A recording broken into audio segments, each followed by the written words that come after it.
상처 입은 짐승처럼 울부짖는 바람 소리가 해변가 작은 마을 끝자락 외땅옷에 홀로 서 있는 낡은 자동차 정비소의 양철 지붕 위로 차가운 비를 사정없이 내리쳤다. 안에서는 거친 기름때 묻은 손과 달리 선한 눈빛을 가진 정비공 김도연이 고장난 트럭 엔진에 집중하려 애쓰고 있었다. 천장에 매달린 유일한 알정우에서 흘러나오는 누런 불빛은 기름과 부품들로 어지러운 정비소 한 구석만을 겨우 비추고 있었다. 오늘 밤 태풍은 예상보다 일찍 찾아왔다. 비바람 소리 외에도 그는 멀리서 들려오는 요란한 천둥 소리와 성난 파도 소리를 들을 수 있었다. 문득 이상하고 약한 소리, 마치 금속이 부딪히는 듯한 소리가 태풍 소리에 섞여 들려왔다. 도연은 고개를 들고 귀를 기울였다. 그에게는 아이가 없었지만 만약 있다면 오늘 밤의 공포를 잠재우기 위해 어떤 낮은 자장가를 불러주었을지도 모른다. 그리고 그는 사람 소리 거의 절망에 가까운 희미한 비명소리를 들었다. 측은한 마음에 그는 황급히 비옷을 걸치고 삐걱거리는 양철문을 활짝 열어젖힌 채 하얗게 쏟아지는 빗속으로 뛰쳐나갔다. 그는 이 작은 행동이 자신의 삶에 상상조차 할 수 없는 변화의 시작이 될 것이라고는 전혀 알지 못했다. 김도연은 마흔을 바라보는 가난한 정비공이었다. 몇 년 전 아내와 사별하고 지금은 낡은 정비소 한쪽 구석에 딸린 작은 방에서 홀로 생활하고 있었다. 그에게는 정비 기술 말고는 이렇다 할 재산도 기댈 곳도 없었다. 하지만 그는 단 한 번도 자신의 처지를 비관하거나 절망하지 않았다. 오히려 그는 묵묵히 자신의 일을 해나가며 언젠가는 자신만의 작은 집을 마련하여 평범한 행복을 누릴 수 있으리라는 소박한 꿈을 꾸곤 했다. 그에게는 오래전 어머니가 즐겨 불러주시던 낡은 자장가 몇 소절이 유일한 위안이자 마음의 안식처였다. 힘든 날이면 그는 자신도 모르게 그 자장가를 흥얼거리며 고된 하루의 피로를 달랬다. 빗줄기는 더욱 거세졌고 한 치 앞도 분간하기 어려울 정도였다. 도연은 손전등 불빛에 의지하여 소리가 들려온 정비소 뒤편 해안가 도로 쪽으로 조심스럽게 발걸음을 옮겼다. 성난 파도가 방파제를 넘어 도로까지 덮칠 기세였고 강풍에 부러진 나뭇가지들이 어지럽게 널려 있었다. 거기 누구 있습니까? 괜찮으세요? 도연이 목청껏 소리쳤지만 그의 목소리는 거센 비바람 소리에 묻혀버렸다. 그는 혹시나 하는 마음에 다시 한번 주변을 샅샅이 살피기 시작했다. 그때 도로 한쪽에 처참하게 부서진 채 처박혀 있는 고급 승용차 한 대가 그의 눈에 들어왔다.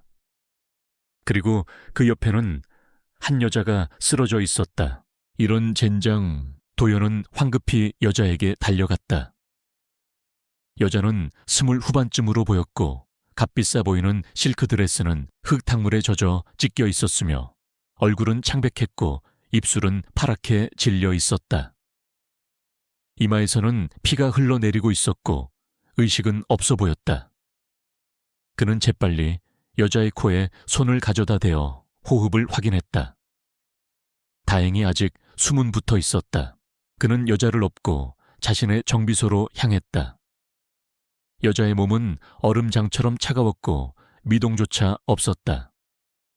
정비소 안으로 들어온 도연은 가장 먼저 여자를 따뜻한 난로 옆바닥에 조심스럽게 눕히고 자신의 마른 담요를 가져와 덮어주었다. 그리고는 급하게 119에 신고를 하려 했지만 태풍 때문인지 전화는 불통이었다. 이런 어쩔 수 없군. 그는 일단 여자의 상처부터 응급처치하기로 마음먹었다. 그는 능숙한 솜씨로 여자의 이마 상처를 소독하고 지혈했으며 젖은 옷을 대신하여 자신이 가진 가장 깨끗한 작업복 상의를 입혀주었다. 그 과정에서 그는 여자의 목에 걸린 작은 다이아몬드 목걸이와 그녀의 가방 안에서 발견된 최고급 호텔 스위트룸 열쇠를 보았지만 애써 외면했다. 지금 그에게 중요한 것은 오직 이 여자의 생명을 구하는 것뿐이었다. 시간이 얼마나 흘렀을까? 여자의 파리했던 입술에 조금씩 혈색이 돌아오기 시작했고 가늘게 눈꺼풀이 떨리더니 이내 희미한 신음소리와 함께 천천히 눈을 떴다. 그녀는 낯선 환경과 자신의 처참한 모습에 잠시 혼란스러워하는 듯했지만 이내 자신을 간호하고 있는 도연의 모습을 발견하고는 잔뜩 경계하는 눈빛을 보냈다. 누구세요? 여긴 어디죠? 여자의 목소리는 잔뜩 쉬어 있었고 온몸을 사시나무처럼 떨고 있었다. 그녀는 자신에게 무슨 일이 일어났는지 전혀 기억하지 못하는 듯했다. 안심하세요. 저는 이 근처에서 자동차 정비소를 하는 김도연이라고 합니다. 아가씨가 사고를 당한 것 같아서 일단 이곳으로 모셔왔습니다. 지금은 태풍 때문에 전화도 안 되고 꼼짝없이 여기에 갇힌 상황입니다. 도연은 최대한 부드러운 목소리로 그녀를 안심시키려 했지만 여자는 여전히 불안한 눈빛으로 주변을 두리번거렸다. 특히 정비소 한쪽에 걸려있는 낡은 작업 도구들과 기름때 묻은 부품들은 그녀에게 공포감을 조성하는 듯했다. 무서워요. 여기가 어디든 제발 저를 여기서 나가게 해주세요.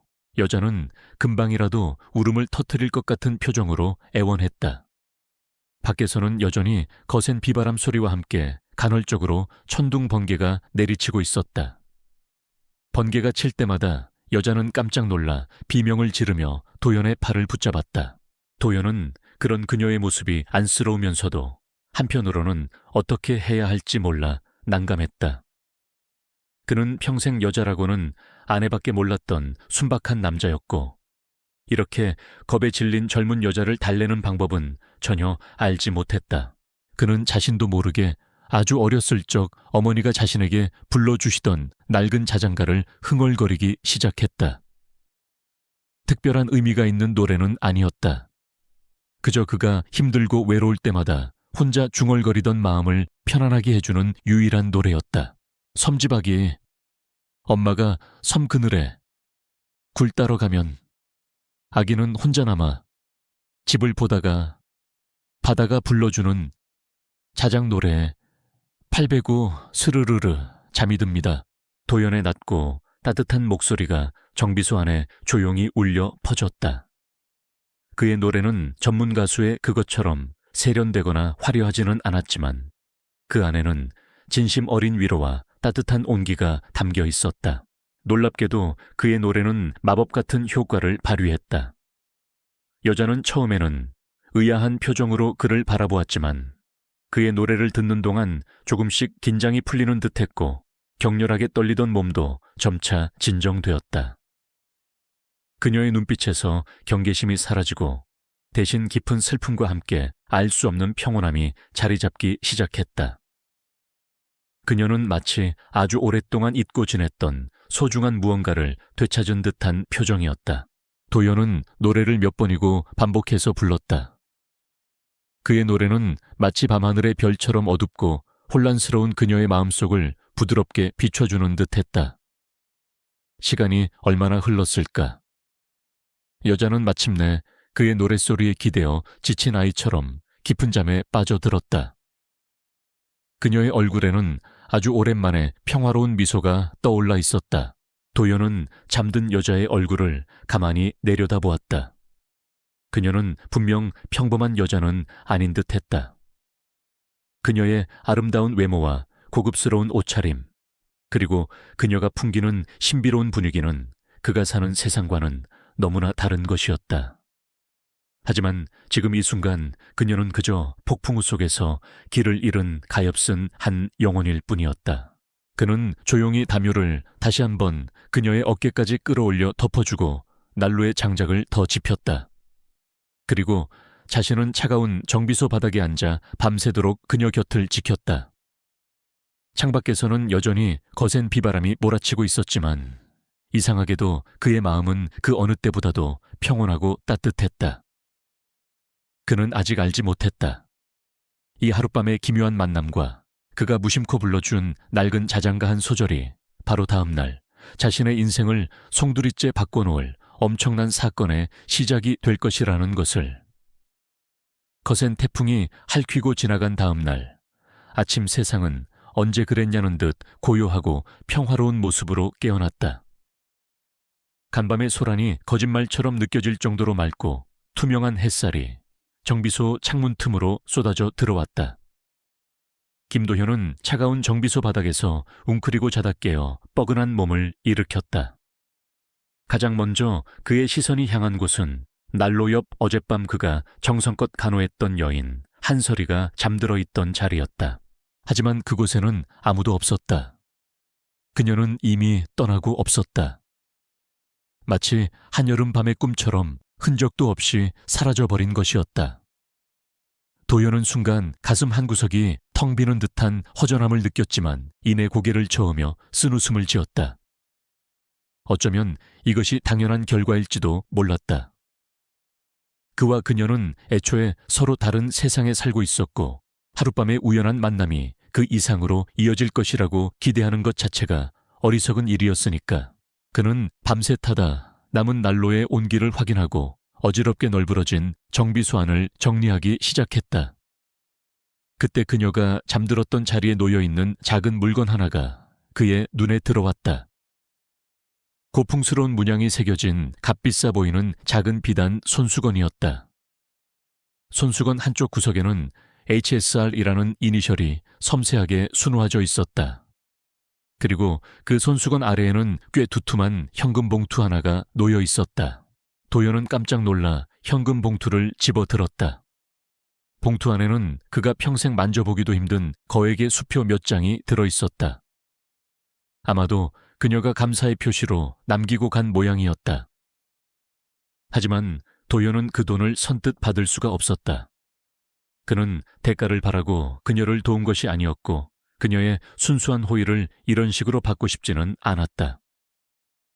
그는 언젠가 그녀를 다시 만나게 된다면 반드시 이 돈을 돌려주리라 마음먹었다.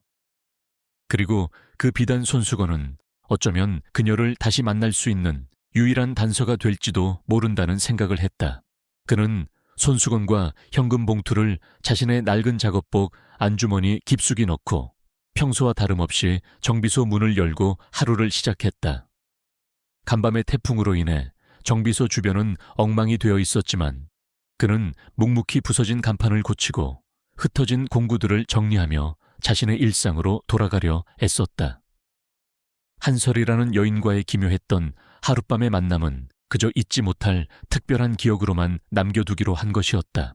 하지만 그의 평범했던 일상은 바로 그날 아침부터 전혀 예상치 못한 방향으로 흘러가기 시작했다. 정비소 문을 연 지 얼마 되지 않아 검은색 고급 세단 한 대가 그의 정비소 앞에 멈춰 섰다. 차에서 내린 사람은 깔끔한 정장 차림의 중년 남성이었고 그는 도연에게 정중하게 인사를 건네며 자신을 서울에 있는 대형 운수회사 한성 로지스틱스의 사장이라고 소개했다. 김도연 씨 되십니까? 말씀 많이 들었습니다. 저희 회사에서 이번에 대규모로 화물 트럭들을 정비해야 할 일이 생겼는데 혹시 김도연 씨께서 맡아주실 수 있으실는지요? 도연은 자신의 귀를 의심했다. 한성 로지스틱스라면 국내에서도 손꼽히는 대형 운수회사였고 그런 곳에서 자신의 이름도 없는 작은 시골 정비소에 직접 찾아와 일감을 맡기겠다니 믿을 수 없는 일이었다. 저 같은 사람에게 어떻게 이런 큰일을 너무 겸손해 하지 마십시오. 김도현 씨의 뛰어난 기술력과 성실함은 이미 업계에 정평이 나 있습니다. 특히 낡고 오래된 트럭 엔진 수리에는 국내 최고라는 소문도 들었고요. 저희 회장님께서도 김도현 씨에게 이번 일을 꼭 맡기고 싶어 하십니다. 한성 로지스틱스 사장은 마치 오래전부터 도연을 알고 지낸 사람처럼 친근하게 굴었고 그가 제시한 계약 조건 또한 파격적이었다. 도연이 평생 벌어도 만지기 힘든 엄청난 액수의 계약금과 함께 앞으로도 지속적인 거래를 약속하는 내용이었다. 도연은 얼떨떨한 표정으로 계약서에 서명했지만 여전히 이 모든 상황이 현실처럼 느껴지지 않았다. 마치 하늘에서 돈벼락이라도 맞은 듯한 기분이었다. 그날 오후에는 또 다른 기적 같은 일이 일어났다. 그동안 그를 괴롭혀왔던 은행 대출금과 사채빚이 누군가에 의해 모두 익명으로 변제되었다는 연락을 받은 것이었다. 심지어는 몇 달치 밀린 정비소 월세까지 깨끗하게 해결되어 있었다. 이게 대체 어떻게 된 일이지? 도연은 망연자실한 표정으로 중얼거렸다. 그의 삶에 갑자기 불어닥친 이 엄청난 행운들은 도저히 정상적인 상황이라고 보기 어려웠다. 그는 자신도 모르게 어젯밤 자신의 정비소에서 하룻밤을 묵고 갔던 의문의 여인 한설이를 떠올렸다. 설마 이 모든 것이 그녀와 관련된 일일까? 그는 주머니 속에 넣어두었던 비단 손수건을 꺼내보았다. HSR. 그녀의 이니셜이 분명했다. 하지만 이것만으로는 아무것도 알 수 없었다. 그녀는 대체 누구이고 왜 자신에게 이런 엄청난 호의를 베푸는 것일까? 그날 밤 도연은 잠 못 이루고 뒤척였다. 그의 머릿속은 온갖 의문과 추측으로 가득 차 있었다. 그는 자신에게 찾아온 이 갑작스러운 변화가 두렵기도 했지만 동시에 새로운 삶에 대한 희미한 기대감을 느끼기도 했다. 어쩌면 이것이 바로 그가 그토록 바라던 평범하지만 행복한 삶을 시작할 수 있는 기회일지도 모른다는 생각이었다. 다음 날부터 도연의 정비소는 눈코 뜰 새 없이 바빠졌다. 한성 로지스틱스와의 계약으로 인해 수십 대의 화물 트럭들이 정비를 받기 위해 밀려들었고 그는 밤낮 없이 일해야만 했다. 하지만 그는 조금도 힘들거나 지치지 않았다. 오히려 그는 자신의 기술을 마음껏 펼칠 수 있다는 사실에 큰 보람과 기쁨을 느꼈다.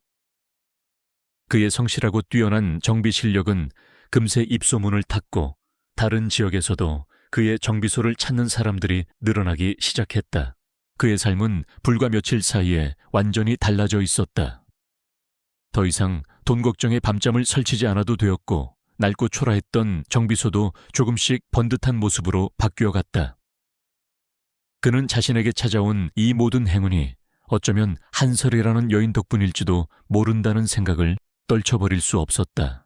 그는 틈틈이 한설이의 행방을 수소문해 보려 했지만 그녀에 대한 정보는 아무것도 찾을 수 없었다. 그녀는 마치 신기루처럼 나타났다가 사라져버린 존재와도 같았다. 하지만 그는 포기하지 않았다. 언젠가는 반드시 그녀를 다시 만나 감사의 마음을 전하고 이 모든 일에 대한 진실을 알고 싶었다. 그의 마음속에는 한 가지 강한 예감이 자리 잡고 있었다. 이것은 결코 단순한 우연이나 행운이 아니라는 것을. 그리고 이 모든 변화의 시작점에는 폭풍우 치던 그날 밤 그가 무심코 불러주었던 낡은 자장가 한 소절이 있었다는 것을. 그 자장가에는 과연 어떤 비밀이 숨겨져 있는 것일까? 그리고 한설이라는 여인은 대체 어떤 운명의 실타래로 그와 연결되어 있는 것일까? 풀리지 않는 수수께끼는 점점 더 커져만 갔고 그의 삶은 이제 걷잡을 수 없는 새로운 국면으로 접어들고 있었다. 한성 로지스틱스와의 계약 이후 김도연의 정비소는 그야말로 문전성시를 이루었다. 낡고 초라했던 시골 정비소는 어느새 최신 장비를 갖춘 번듯한 작업장으로 탈바꿈했고 밀려드는 일감에 그는 직원까지 2명 고용해야 할 정도였다. 그의 삶은 불과 몇 달 사이에 상상조차 할 수 없을 만큼 극적으로 변화하고 있었다. 하지만 기적 같은 일들은 거기서 끝나지 않았다.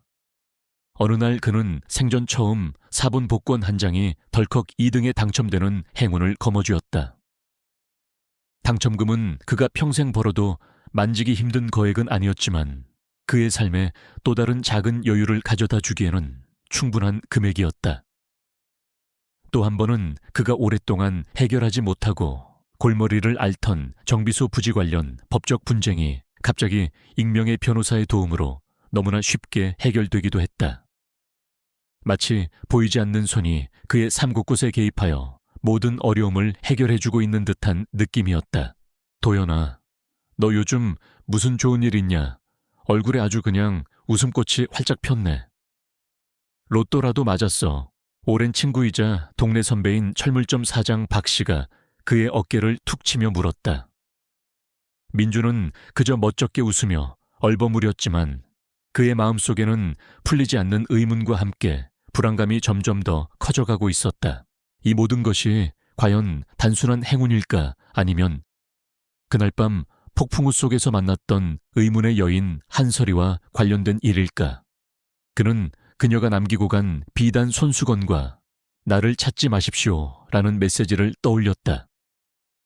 그녀는 대체 누구이고 왜 자신에게 이런 엄청난 호의를 베푸는 것일까? 그는 틈틈이 한설이의 행방을 수소문해 보려 했지만 여전히 아무런 단서도 찾을 수 없었다. 그녀의 이니셜이 새겨진 손수건 외에는 그녀에 대해 아는 것이 아무것도 없었다. 그는 경찰서에 실종 신고라도 해야 할까 고민했지만 그녀가 자발적으로 떠난 것이고 자신을 찾지 말라는 메시지까지 남겼기에 섣불리 행동할 수도 없었다. 그러던 중 그의 삶에 또 다른 그림자가 드리우기 시작했다. 과거 그에게 돈을 빌려주고 악랄하게 괴롭혔던 사채업자 황 사장이 그의 갑작스러운 성공 소문을 듣고 다시 나타난 것이었다. 황 사장은 험악한 인상의 부하들을 대동하고 나타나 과거의 빚에 터무니없는 이자를 붙여 당장 갚으라고 협박하기 시작했다. 김도연 씨, 요즘 아주 잘 나가신다면서 돈도 많이 버셨을 텐데 이제 슬슬 옛날 빚 좀 청산해야 하지 않겠어? 이 바닥에도 을이라는 게 있는 법인데 너무 야박하게 구는 거 아니냐고. 황 사장은 비열한 미소를 지으며 민준을 압박했다.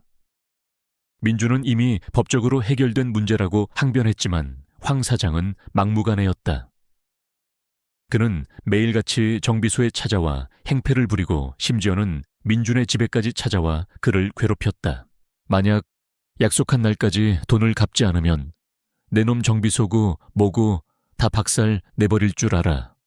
그리고 내 놈에게 아주 소중한 무언가를 빼앗아갈 수도 있다는 것을 명심해야 할 거야.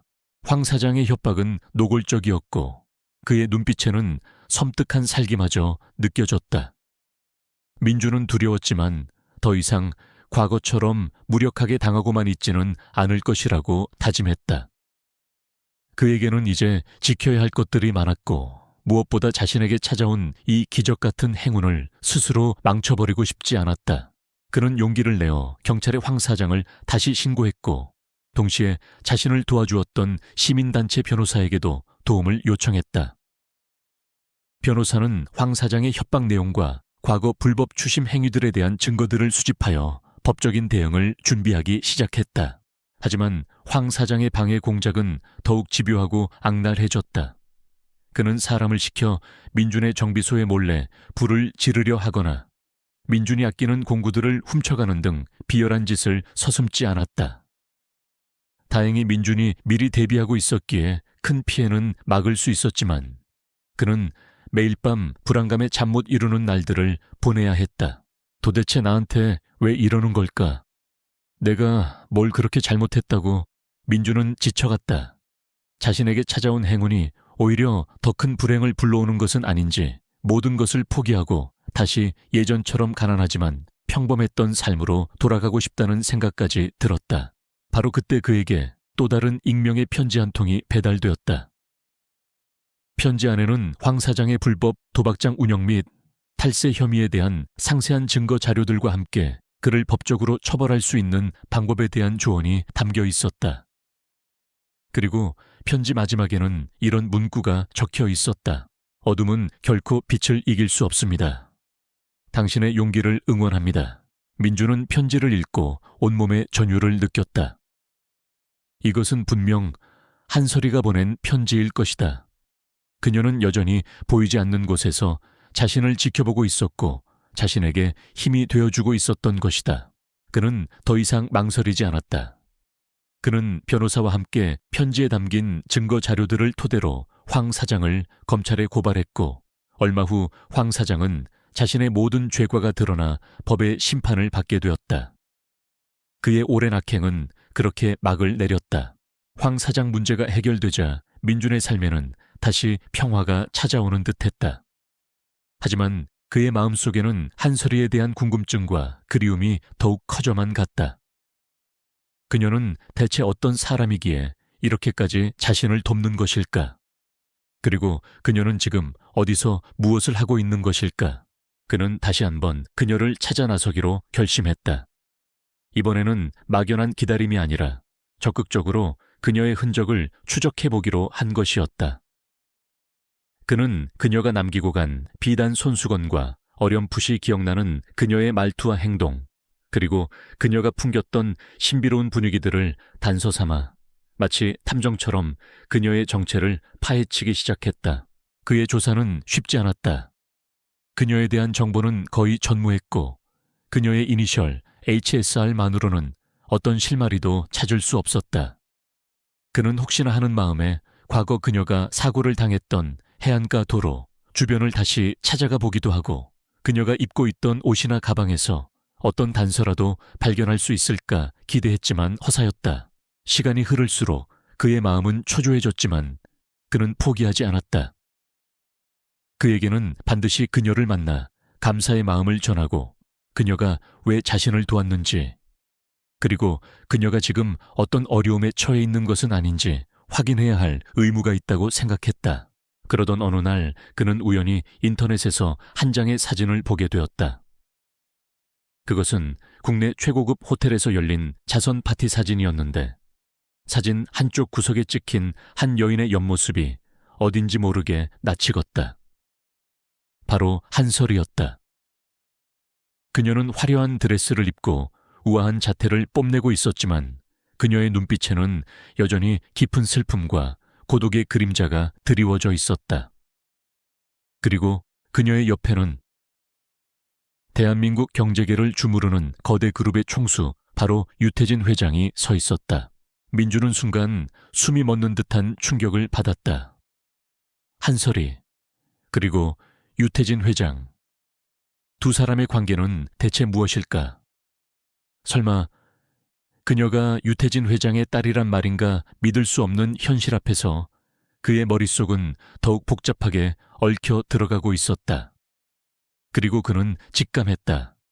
자신과 한설이의 인연이 결코 평범하지 않다는 것을. 그리고 그들 앞에는 앞으로 더 큰 시련과 운명적인 사건들이 기다리고 있다는 것을. 인터넷에서 우연히 발견한 한 장의 사진은 김도연의 머릿속을 송두리째 뒤흔들어 놓았다.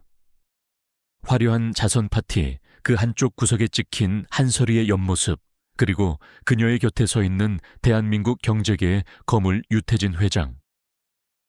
두 사람의 관계는 누가 보아도 평범해 보이지 않았다. 설마 그녀가 정말 유태진 회장의 딸이란 말인가? 도연은 믿을 수 없는 현실 앞에서 한동안 멍하니 모니터 화면만 바라보았다. 그는 떨리는 손으로 유태진 회장과 그의 가족에 대한 기사들을 검색하기 시작했다. 그리고 얼마 지나지 않아 그의 예상이 틀리지 않았음을 확인하게 되었다. 한설이 아니 유설이. 그녀는 유태진 회장의 외동딸이자 최근 아버지의 강압적인 경영 방식과 정략 결혼 문제로 갈등을 빚고 가출했다는 소문이 파다한 바로 그 비운의 상속녀였던 것이다. 기사에는 그녀가 뛰어난 예술적 재능을 가졌지만 아버지의 반대로 꿈을 접어야 했고, 최근에는 유태진 회장이 자신의 사업 확장을 위해 그녀를 다른 재벌 가문의 아들과 강제로 결혼시키려 하자 이에 반발하여 집을 뛰쳐나왔다는 내용들이 담겨 있었다. 그리고 그녀가 마지막으로 목격된 곳은 바로 그 폭풍우 치던 밤 도연의 정비소가 있는 외딴 해안가 마을 근처였다는 사실까지. 모든 퍼즐 조각이 맞춰지는 순간이었다. 그녀가 왜 그토록 겁에 질려 있었는지, 왜 갈 곳 없이 헤매고 있었는지, 그리고 왜 그토록 깊은 슬픔과 고독의 그림자를 가지고 있었는지. 도연은 이제야 모든 것을 이해할 수 있었다. 그는 가슴이 미어지는 듯한 아픔과 함께 그녀에 대한 깊은 연민을 느꼈다. 화려한 재벌가의 상속녀라는 타이틀 뒤에 숨겨진 그녀의 고독과 상처, 그리고 자유를 향한 갈망. 그는 자신도 모르게 주먹을 불끈 쥐었다. 그는 그녀를 도와야 했다. 아니, 돕고 싶었다. 비록 자신이 가진 것은 아무것도 없는 가난한 정비공에 불과했지만 그녀에게 진정한 위로와 작은 힘이라도 되어주고 싶었다. 하지만 어떻게 그녀는 이미 자신의 곁을 떠났고 자신을 찾지 말라는 메시지까지 남겼다. 그리고 그녀의 아버지는 대한민국 전체를 뒤흔들 수 있는 막강한 권력을 가진 유태진 회장이었다. 그런 거대한 힘 앞에서 자신 같은 평범한 사람이 과연 무엇을 할 수 있을까? 도연은 밤새도록 고민하고 또 고민했다. 그는 이대로 모든 것을 모른 척하고 자신의 삶을 살아갈 수도 있었다. 어쩌면 그것이 그녀가 진정으로 바라는 것일지도 몰랐다. 하지만 그의 마음속 깊은 곳에서는 자꾸만 다른 목소리가 들려왔다. 그녀를 이대로 외면해서는 안 된다고. 그녀에게는 지금 누군가의 도움이 절실히 필요할지도 모른다고. 다음 날 아침 도연은 결심을 굳혔다. 그는 유서리를 찾아 나서기로 한 것이었다. 무모한 도전이라는 것을 알았지만 그는 더 이상 망설일 수 없었다. 그는 그녀가 남기고 간 비단 손수건과 그녀에 대한 기억들을 단서 삼아 그녀의 행방을 추적하기 시작했다. 가장 먼저 그가 찾아간 곳은 유서리가 사고를 당했던 해안가 도로였다. 그는 그곳에서 그녀의 차량 파편이나 소지품 같은 것을 발견할 수 있을까 기대했지만 이미 사고 현장은 깨끗하게 정리되어 있었고 아무런 흔적도 남아있지 않았다. 그는 실망하지 않고 인근 마을 주민들에게 유서리의 사진을 보여주며 탐문 수사를 시작했다. 하지만 대부분의 사람들은 그녀를 기억하지 못하거나 혹은 알더라도 유태진 회장의 딸이라는 사실에 겁을 먹고 입을 다물었다. 시간은 흘러갔지만 수사는 아무런 진전도 없었다. 도연은 점점 더 지쳐갔고 자신의 결정이 과연 옳은 것이었는지 회의감마저 들기 시작했다. 하지만 그때마다 그의 뇌리에는 폭풍우 치던 밤 자신의 품에서 곤히 잠들었던 그녀의 평화로운 얼굴과 나를 찾지 마십시오 라는 메시지 뒤에 숨겨진 그녀의 절박한 눈빛이 떠올랐다. 그는 포기할 수 없었다. 그러던 어느 날 그는 우연히 한 장의 사진을 다시 보게 되었다. 바로 유서리가 유태진 회장과 함께 찍혔던 자선 파티 사진이었다. 그는 사진 속 유서리가 착용하고 있던 목걸이가 어딘지 모르게 낯익다는 생각을 했다. 그리고 마침내 기억해냈다. 그것은 바로 그녀가 자신의 정비소에서 하룻밤을 묵었을 때 그녀의 가방 안에서 언뜻 보았던 바로 그 목걸이였다. 그 목걸이는 TY그룹 창립 기념으로 특별 제작된 한정판 제품이었고 그룹의 주요 임원진과 그 가족들에게만 증정되었다는 사실을 그는 인터넷 검색을 통해 알아낼 수 있었다. 그리고 그 목걸이를 제작한 보석 회사는 놀랍게도 과거 도연의 아내가 잠시 아르바이트를 했던 곳이었다. 도연은 마치 운명의 실타래가 자신을 이끌고 있는 듯한 기묘한 예감을 느꼈다. 그는 즉시 그 보석 회사를 찾아갔고 다행히 그곳에는 아직도 아내를 기억하는 나이 지긋한 보석 세공 장인이 남아있었다. 도연은 장인에게 유서리의 목걸이 사진을 보여주며 그녀에 대해 물었고 장인은 잠시 생각에 잠기더니 이내 놀라운 사실을 털어놓았다. 이 목걸이는 분명 유서리 아가씨의 것이 맞습니다. 제가 직접 제작했으니까요. 그리고 이 목걸이에는 아주 특별한 비밀이 숨겨져 있습니다. 장인은 도연에게 목걸이 펜던트 뒷면에 아주 작게 새겨진 문양에 대해 설명해 주었다. 그것은 바로 유서리 아가씨의 어머니, 즉 고 박은혜 여사가 생전에 특별히 부탁하여 새겨 넣은 그녀와 딸만이 아는 비밀스러운 장소의 약도였다는 것이었다. 박은혜 여사는 남편인 유태진 회장의 강압적인 성격 때문에 늘 불안해했고 혹시라도 딸에게 무슨 일이 생길 경우를 대비하여 이 목걸이에 마지막 비상 탈출구를 마련해 놓았던 것이었다. 모든 비밀이 풀리는 순간이었다. 도연은 흥분을 감추지 못하고 장인에게 몇 번이고 감사 인사를 전했다. 그는 이제 유서리가 어디에 숨어 있는지 알 수 있게 된 것이었다. 그녀는 아마도 어머니와의 추억이 담긴 그 비밀스러운 장소에서 세상과 단절된 채 홀로 힘겨운 시간을 보내고 있을 터였다. 도연은 더 이상 지체할 시간이 없었다.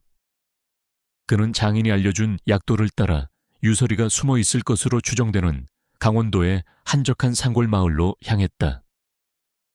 그곳은 지도에도 잘 나오지 않는 외딴 곳이었지만 그는 반드시 그녀를 찾아내어 그녀에게 힘이 되어주리라 다짐했다. 굽이굽이 이어진 험난한 산길을 몇 시간 동안 달린 끝에 마침내 그는 약도에 표시된 낡은 산장에 도착했다. 산장은 오랫동안 사람의 발길이 끊긴 듯 황량했지만 굴뚝에서는 희미하게 연기가 피어오르고 있었다. 그리고 그는 직감했다. 유서리가 바로 저 안에 있다는 것을. 그는 떨리는 마음으로 산장 문을 두드렸다. 잠시 후 문이 천천히 열리고 수척하지만 여전히 아름다운 유서리의 모습이 드러났다. 그녀는 갑작스러운 그의 등장에 너무나 놀라 아무 말도 하지 못한 채 그저 눈물만 글썽이고 있었다. 서리 씨, 많이 힘들었죠, 이제? 괜찮아요. 제가 왔어요. 도연의 따뜻한 목소리에 하리는 와락 그의 품에 안겨 서럽게 울기 시작했다. 그녀의 오랜 고독과 두려움이 한순간에 무너져 내리는 듯했다. 도연은 그런 그녀를 말없이 안아주며 이제부터는 자신이 그녀의 곁을 지켜주리라 굳게 다짐했다. 과거의 조각들이 맞춰지고 그들의 힘겨웠던 여정은 이제 새로운 국면을 맞이하려 하고 있었다. 하지만 그들 앞에는 여전히 넘어야 할 거대한 산, 바로 유태진 회장이라는 존재가 버티고 있었다. 강원도 산골의 낡은 산장에서 유서리와 김도연은 오랜 시간 동안 서로의 이야기를 나누었다. 서리는 아버지 유태진 회장의 강압적인 태도와 정략 결혼 문제로 집을 뛰쳐나올 수밖에 없었던 자신의 절박했던 심정을 털어놓았고, 도연은 그런 그녀의 이야기에 깊이 공감하며 따뜻한 위로를 건넸다.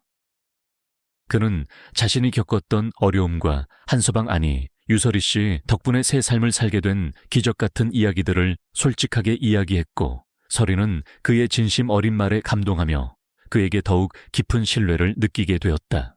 도연 씨, 저 때문에 너무 많은 위험에 빠지게 되는 건 아닐까요? 우리 아버지는 보통 분이 아니세요. 아마 도연 씨를 가만두지 않으실 거예요. 서리는 불안한 눈빛으로 도연을 바라보았다. 그녀는 도연을 사랑했지만 동시에 자신 때문에 그가 더 큰 불행에 휘말리게 될까봐 두려웠다. 도연은 그런 서리의 손을 잡고 단호한 눈빛으로 말했다.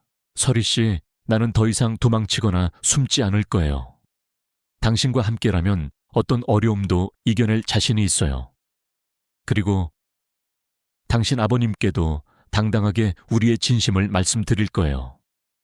우리가 서로 얼마나 사랑하는지, 그리고 서로에게 얼마나 필요한 존재인지를요. 그의 용기 있는 말에 서리는 다시 한번 눈물을 글썽였다. 그녀는 더 이상 혼자가 아니었다. 그녀 곁에는 그녀를 위해 모든 것을 걸 준비가 되어 있는 세상 누구보다도 든든하고 믿음직한 남자 김도연이 있었다. 며칠 후 두 사람은 함께 서울로 돌아왔다.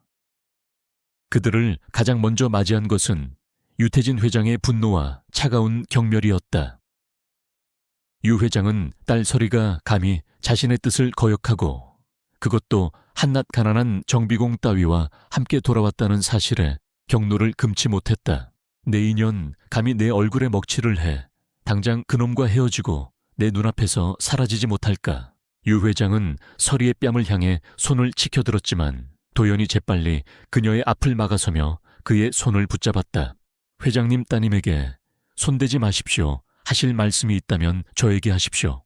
도연의 당돌한 태도에 유 회장은 더욱 격분했지만 그의 눈빛에서 어떤 위협에도 굴하지 않겠다는 단호한 의지를 읽고는 잠시 할 말을 잃었다. 내 놈이 감히 지금 내게 대드는 것이냐. 내까짓 게 뭔데. 내 딸 인생에 끼어들어 당장 꺼져. 다시 한번 내 딸 주변을 어슬렁거리면 그때는 내 놈 목숨이 붙어있지 못할 줄 알아라. 유 회장의 협박에도 도연은 조금도 물러서지 않았다. 회장님, 저는 서리 씨를 진심으로 사랑합니다. 그리고 서리 씨 역시 저를 사랑하고 있습니다. 저희는 서로에게 없어서는 안 될 존재입니다. 부디 저희 관계를 인정해 주십시오. 인정 웃기지 마라. 나는 절대 너희 같은 천박한 관계를 인정할 수 없다. 설이, 너는 당장 강지우 실장과 결혼 준비를 하도록 해라. 그것이 네가 살 길이고 우리 TY그룹이 살 길이다. 유 회장은 여전히 정략 결혼을 강요하며 두 사람의 관계를 인정하려 하지 않았다. 설이는 아버지의 완고한 태도에 절망감을 느꼈지만 이제 더 이상 과거처럼 나약하게 물러서지 않았다. 아버지, 저는 강지우 씨와 결혼하지 않겠어요. 제 삶의 주인은 바로 저 자신이에요. 아버지가 아무리 반대하셔도 저는 도연 씨와 함께 제 행복을 찾아갈 거예요. 딸의 단호한 반항에 유 회장은 결국 폭발하고 말았다. 그는 경호원들을 시켜 도연을 강제로 끌어내려 했고 설이는 그런 아버지를 막아서며 격렬하게 저항했다. 집안은 순식간에 아수라장이 되었다. 바로 그때 강민정 변호사가 미리 연락을 받고 유 회장의 자택으로 달려왔다. 그녀는 유 회장의 불법적인 감금 및 협박 행위에 대해 강력하게 경고하며 만약 그가 계속해서 설이의 자유를 억압하려 한다면 즉시 법적인 조치를 취할 것임을 분명히 밝혔다. 또한 설이의 어머니가 남긴 유언에 따라 설이가 TY그룹의 지분 일부를 상속받을 권리가 있으며 만약 유 회장이 설이의 결혼을 강요할 경우 그 유언을 즉시 집행하여 설이의 경제적 자립을 돕겠다고 선언했다. 강 변호사의 예기치 않은 방역에 유 회장은 당황한 기색을 감추지 못했다. 그는 법과 죽은 아내의 유언이라는 현실적인 힘 앞에서 자신의 뜻대로 모든 것을 할 수 없다는 것을 다시 한번 깨달았다. 그는 분노했지만 동시에 깊은 무력감을 느꼈다. 상황이 이렇게 되자 유 회장은 일단 한 발 물러서는 듯한 태도를 보였다. 하지만 그는 결코 포기한 것이 아니었다. 그는 더욱 교묘하고 악랄한 방법으로 도연과 설이를 갈라놓으려 계획하고 있었다. 며칠 후 도연의 정비소에 국세청 직원들이 들이닥쳐 세무조사를 벌이기 시작했다. 명백한 표적 수사였지만 도연은 속수무책으로 당할 수밖에 없었다. 그의 작은 정비소는 먼지 하나까지 샅샅이 조사당했고 그는 탈세 혐의로 검찰에 고발될 위기에 처했다. 이 모든 것은 유태진 회장이 뒤에서 조종한 것이 분명했다. 설이는 이 소식을 듣고 절망감에 빠졌다. 자신 때문에 도연이 또다시 억울한 누명을 쓰고 고통받게 되었다는 생각에 그녀는 스스로를 용서할 수 없었다. 그녀는 아버지를 찾아가 무릎이라도 꿇고 빌 생각까지 했다. 하지만 도연은 그런 설이를 말리며 그녀를 굳건하게 지지했다. 설이 씨, 너무 걱정하지 말아요. 나는 결백해요. 그리고 우리는 반드시 이 위기를 이겨낼 수 있을 거예요. 당신만 내 곁에 있어준다면 나는 아무것도 두렵지 않아요. 그의 흔들림 없는 믿음과 사랑은 설이에게 큰 용기를 주었다. 그녀는 더 이상 나약한 온실 속 화초가 아니었다. 그녀는 사랑하는 사람을 지키기 위해 그리고 자신의 행복을 쟁취하기 위해 기꺼이 세상의 모든 풍파와 맞서 싸울 준비가 되어 있었다. 두 사람은 강민정 변호사의 도움을 받아 국세청의 부당한 세무조사에 대해 법적으로 대응하기 시작했다. 동시에 유태진 회장의 비리를 폭로할 수 있는 결정적인 증거들을 수집하기 위해 비밀리에 움직였다. 그들의 싸움은 이제 막 시작되었을 뿐이었지만 그들의 마음속에는 서로를 향한 뜨거운 사랑과 함께 반드시 정의가 승리하리라는 굳은 믿음이 자리 잡고 있었다. 두 개의 다른 세계에서 온 두 사람이 이제 하나의 운명 공동체가 되어 거대한 장벽에 맞서고 있었다. 그들 앞에는 어떤 시련과 역경이 기다리고 있을지 아무도 예측할 수 없었지만 그들은 결코 포기하지 않을 것이었다. 국세청의 부당한 세무조사와 유태진 회장의 끊임없는 압박 속에서도 김도현과 유설이는 서로를 의지하며 꿋꿋하게 버텨나갔다. 강민정 변호사의 헌신적인 도움과 두 사람의 진심을 믿고 응원하는 소수의 사람들의 지지 덕분에 그들은 절망 속에서도 희망의 끈을 놓지 않았다. 그들은 유태진 회장의 비리를 폭로할 결정적인 증거들을 하나씩 수집해 나갔고 동시에 국세청의 부당한 조사에 대해서도 법적인 반박 자료들을 착실히 준비하고 있었다. 하지만 유태진 회장은 결코 만만한 상대가 아니었다. 그는 자신의 뜻을 거역하는 딸과 감히 자신의 앞길을 가로막으려 하는 미천한 정비공을 결코 용서할 생각이 없었다. 그는 법적인 압박과 동시에 더욱 교묘하고 악랄한 방법으로 두 사람을 벼랑 끝으로 몰아가기 시작했다. 그는 언론을 이용하여 김도연에 대한 악의적인 소문들을 다시 한번 확대 재생산했다. 가난한 정비공 재벌 상속녀에게 접근한 진짜 속셈은 TY그룹 유설이 아버지의 반대 무릅쓰고 정체불명 남자와 동거 생활, 충격 등등. 자극적인 제목의 기사들이 연일 인터넷을 도배했고 사람들은 확인되지 않은 사실들을 마치 진실인 것처럼 믿고 그들을 향해 손가락질했다. 도연의 정비소에는 항의 전화가 빗발쳤고 심지어는 밤중에 누군가가 돌을 던져 유리창을 깨뜨리는 일까지 발생했다. 서리는 자신 때문에 도연이 겪는 고통에 가슴 아파했지만 이제는 더 이상 과거처럼 나약하게 울고만 있지 않았다. 그녀는 도연과 함께 이 모든 어려움을 헤쳐나가기로 결심했고 아버지의 부당한 횡포에 맞서 싸우기로 마음먹었다. 그녀는 강민정 변호사와 함께 아버지의 비자금 조성 및 탈세 혐의에 대한 증거들을 검찰에 제출할 준비를 하고 있었다. 유태진 회장은 딸의 이러한 움직임을 감지하고 극도의 분노와 함께 위기감을 느꼈다. 그는 더 이상 시간을 끌어서는 안 된다고 판단하고 최후의 수단을 동원하기로 결심했다. 바로 서리를 강제로 해외로 보내버리고 김도연을 사회적으로 완전히 매장시켜 두 사람의 관계를 영원히 끊어놓으려는 것이었다. 어느 날 밤 도연과 서리가 함께 저녁 식사를 마치고 집으로 돌아오던 길이었다. 한적한 골목길에 접어들었을 때 갑자기 검은색 승합차 한 대가 그들의 앞을 가로막았다. 차에서 내린 건장한 체구의 남자 서너 명이 다짜고짜 두 사람에게 달려들어 서리를 강제로 채 태우려 했다. 이놈들 뭐 하는 짓이야. 당장 서리 씨에게서 손 떼. 도연은 본능적으로 서리를 자신의 뒤로 숨기고 남자들에게 맞서 싸우려 했지만 수적으로 불리한 상황에서 그들을 당해낼 수는 없었다. 남자들은 도연을 거칠게 밀치고 서리의 팔을 잡아 끌었다. 안 돼, 싫어. 이거 놔. 서리는 필사적으로 저항하며 비명을 질렀지만 남자들의 힘을 이기지 못하고 질질 끌려갔다. 도연은 넘어진 몸을 일으켜 다시 남자들에게 달려들었지만 이번에는 그들의 주먹과 발길질이 사정없이 그에게 쏟아졌다. 입가에서 비릿한 피맛이 느껴졌고 온몸이 부서질 듯한 고통이 밀려왔다. 도연 씨 안 돼요. 제발 그만하세요. 서리는 눈물을 흘리며 절규했지만 남자들은 아랑곳하지 않고 그녀를 승합차 안으로 밀어 넣으려 했다. 도연은 마지막 남은 힘을 다해 일어서려 했지만 다리에 힘이 풀려 다시 한번 쓰러지고 말았다. 그의 의식이 점점 희미해져 갔다. 바로 그 절체절명의 순간이었다. 어디선가 아주 익숙한, 그러나 지금 이 순간에는 너무나도 비현실적으로 느껴지는 멜로디가 들려오기 시작했다. 섬집 아기, 엄마가 섬 그늘에 굴 따러 가면. 도연이 간밤의 폭풍우 속에서 서리에게 불러주었던 바로 그 자장가였다.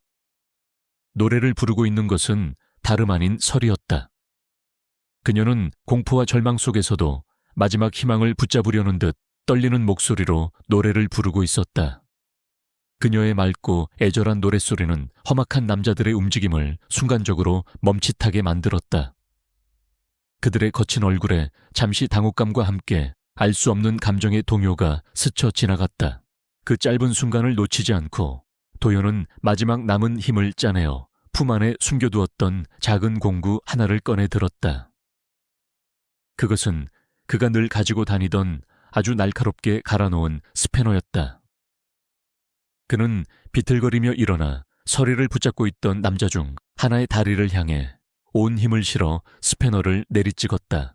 크와 남자는 고통스러운 비명을 지르며 쓰러졌고 그 틈을 타 서리는 차에서 뛰쳐나와 도현에게 달려왔다.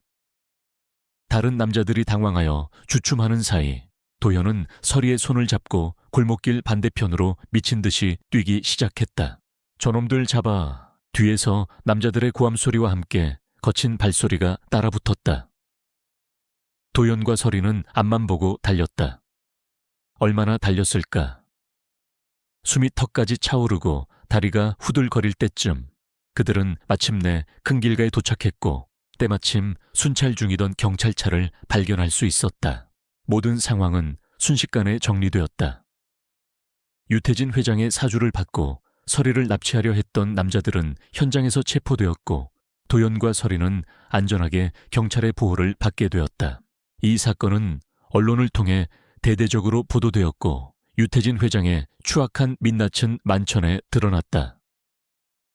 TY그룹의 주가는 폭락했고 그는 사회적으로 엄청난 비난과 함께 법적인 처벌까지 받게 될 위기에 처했다.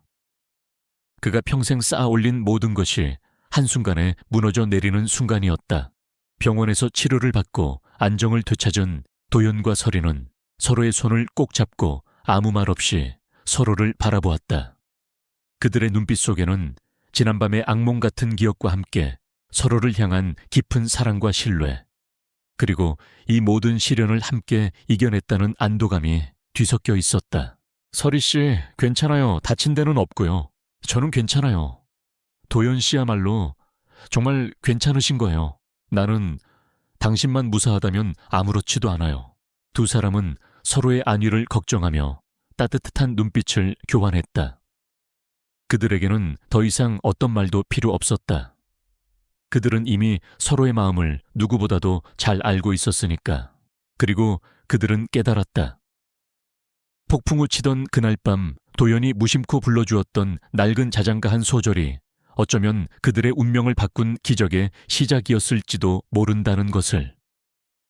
그 단순하고 소박한 멜로디 속에 담긴 진심과 위로가 절망의 끝에 서 있던 한 영혼을 구원하고 두 개의 다른 세계를 하나로 이어주는 마법 같은 힘을 가지고 있었다는 것을. 진정한 용기와 사랑의 힘은 때로는 가장 절박한 순간에 가장 위대한 기적을 만들어낸다. 그리고 그 기적은 이제 막 그들의 삶 속에서 새로운 희망의 씨앗을 싹틔우기 시작하고 있었다. 거대한 폭풍우는 지나갔고 그들 앞에는 이제 잔잔한 평화와 함께 눈부신 햇살이 쏟아지고 있었다. 유설이 납치 미수 사건과 유태진 회장의 추악한 만행이 세상에 알려지면서 TY그룹은 창사 이래 최악의 위기를 맞이했다. 그룹의 주가는 폭락했고 소비자들은 불매 운동을 벌였으며 수많은 협력업체들이 계약을 파기했다. 유태진 회장은 결국 검찰에 소환되어 조사를 받게 되었고 그가 평생 쌓아 올린 거대한 제국은 한순간에 무너져 내릴 위기에 처했다. 그는 자신의 과오를 뒤늦게나마 뉘우치고 모든 법적 책임을 지겠다고 발표했지만 이미 대중의 신뢰를 잃은 뒤였다. 김도현과 유설이는 이 모든 상황을 착잡한 심정으로 지켜보았다. 그들은 유태진 회장의 몰락을 바랐던 것은 아니었지만 그의 잘못된 욕심과 강압적인 사랑 방식이 결국 이런 비극적인 결과를 초래했다는 사실에 셔스람을 느꼈다. 사건 이후 유설이는 아버지의 그늘에서 완전히 벗어나 자신만의 삶을 개척하기 시작했다. 그녀는 어머니가 남긴 유산과 그동안 숨겨왔던 자신의 뛰어난 예술적 재능을 바탕으로 작은 미술 공방을 열었다. 그녀의 작품들은 독특한 감성과 섬세한 표현력으로 금세 미술계의 주목을 받기 시작했고 그녀는 더 이상 TY그룹의 상속녀 유설이가 아닌 실력 있는 신진 아티스트 한설이로 인정받게 되었다. 그녀의 삶은 이전과는 비교할 수 없을 만큼 소박했지만 그 안에는 진정한 자유와 행복, 그리고 자신을 향한 떳떳함이 가득했다. 김도현의 삶 역시 새로운 전기를 맞이했다. 한성 로지스틱스와의 계약은 성공적으로 마무리되었고 그의 뛰어난 정비 기술과 성실함은 업계에 널리 알려져 일감이 끊이지 않았다. 그는 과거 황 사장의 방해로 문을 닫을 뻔했던 자신의 정비소를 확장 이전하여 최신 장비를 갖춘 현대적인 카센터로 탈바꿈시켰다. 그는 더 이상 가난하고 힘없는 정비공이 아니었다. 그는 자신의 능력과 노력으로 당당하게 성공을 일구어냈고 주변 사람들에게 희망과 용기를 주는 존재가 되었다. 무엇보다도 그에게 가장 큰 변화는 그의 곁에 이제 사랑하는 사람 유설이가 함께하고 있다는 것이었다. 두 사람은 서로의 아픔을 보듬어주고 서로의 꿈을 응원하며 아름다운 사랑을 키워나갔다. 그들은 더 이상 서로의 배경이나 조건을 의식하지 않았다. 그들에게 중요한 것은 오직 서로를 향한 진실된 마음뿐이었다. 도연에게는 여전히 어린 딸과 같은 존재는 없었지만 그는 설이와 함께하는 시간 속에서 그리고 그녀의 예술 활동을 지원하고 응원하는 과정 속에서 또 다른 형태의 충만함과 행복을 느끼고 있었다. 설이 역시 도연의 헌신적인 사랑과 지지 속에서 과거의 상처를 치유하고 진정한 자신의 모습을 찾아가고 있었다. 어느덧 시간은 흘러 따스한 봄날이 다시 찾아왔다. 도연과 설이는 양가 가족들과 가까운 지인들만 초대하여 소박하지만 의미 있는 결혼식을 올리기로 했다. 결혼식은 설이가 운영하는 작은 미술 공방의 야외 정원에서 그녀가 직접 디자인한 꽃들과 예술 작품들로 아름답게 꾸며졌다. 결혼식 당일 설이는 순백의 웨딩드레스 대신 자신이 직접 디자인한 단아한 연보라색 원피스를 입고 햇살처럼 눈부신 미소를 지었다. 도연은 깔끔한 예복 차림으로 그녀의 손을 잡고 하객들 앞에 섰다. 그의 얼굴에는 긴장감과 함께 벅찬 행복감이 어려 있었다. 결혼식에는 유태진 회장도 참석했다. 그는 예전의 오만하고 권위적인 모습은 온데간데 없고 수척하지만 한결 편안해진 얼굴로 딸의 결혼을 조용히 지켜보고 있었다. 그는 딸에게 진심으로 사과했고 두 사람의 앞날을 축복해 주었다. 비록 모든 것을 잃었지만 그는 뒤늦게나마 가족의 소중함과 진정한 행복의 의미를 깨달은 듯했다. 결혼식의 하이라이트는 도연이 설이를 위해 직접 준비한 축가였다. 그는 떨리는 목소리로 그러나 진심을 담아 그들의 운명을 바꾸어 놓았던 그 낡은 자장가를 부르기 시작했다. 섬지박이 엄마가 섬 그늘에 굴 따러 가면 그의 따뜻하고 감미로운 노랫소리가 정원 가득 울려 퍼졌다. 하객들은 모두 숨죽여 그의 노래에 귀를 기울였고 설이는 눈물을 글썽이며 그의 노래를 따라 불렀다. 그 노래는 더 이상 폭풍우 속의 절박한 위로나 슬픈 기억의 파편이 아니었다. 그것은 두 사람의 사랑을 확인하고 새로운 시작을 축복하는 희망의 노래였다. 노래가 끝나자 하객석에서는 뜨거운 박수갈채가 터져 나왔다. 도연과 설이는 서로를 마주보며 행복하게 웃었다. 그들의 눈빛 속에는 지난 시간 함께 겪었던 모든 시련과 기쁨, 그리고 서로를 향한 변함없는 사랑과 감사의 마음이 담겨 있었다. 결혼 후 두 사람은 각자의 자리에서 최선을 다하면서도 서로에 대한 사랑과 존중을 잃지 않고 행복한 가정을 꾸려나갔다. 도연의 정비소는 정직하고 실력 있는 카센터로 명성을 얻어 나날이 번창했고 설이의 미술공방 역시 독창적이고 아름다운 작품들로 많은 사람들의 사랑을 받았다. 그들은 자신들의 성공을 어려운 이웃들과 나누는 데에도 앞장섰고 특히 예술적 재능은 있지만 환경이 어려운 젊은이들을 후원하는 일에도 적극적으로 참여했다. 그들의 집은 언제나 따뜻한 웃음소리와 사랑의 속삭임 그리고 아름다운 음악과 예술 작품들로 가득 찼다. 그들은 서로의 다름을 존중하고 이해했으며 함께하는 모든 순간 속에서 진정한 행복을 만들어 나갔다. 어느 주말 오후 두 사람은 자신들의 첫 만남을 떠올리게 하는 것엔 비바람이 몰아치는 날 아늑한 거실 벽난로 앞에 앉아 따뜻한 차를 마시고 있었다. 창밖으로는 여전히 폭풍우가 몰아치고 있었지만 그들의 마음은 그 어느 때보다도 평온하고 따뜻했다. 설이 씨, 만약 그날 밤 우리가 만나지 못했다면 지금 우리는 어떻게 되었을까요? 도연이 문득 물었다. 설이는 그의 어깨에 기대며 부드럽게 대답했다. 글쎄요. 아마도 우리는 여전히 각자의 세상에서 외롭고 힘든 시간을 보내고 있었겠죠. 하지만 괜찮아요. 우리는 만났고 함께 폭풍우를 이겨냈고 마침내 이렇게 함께 있으니까요.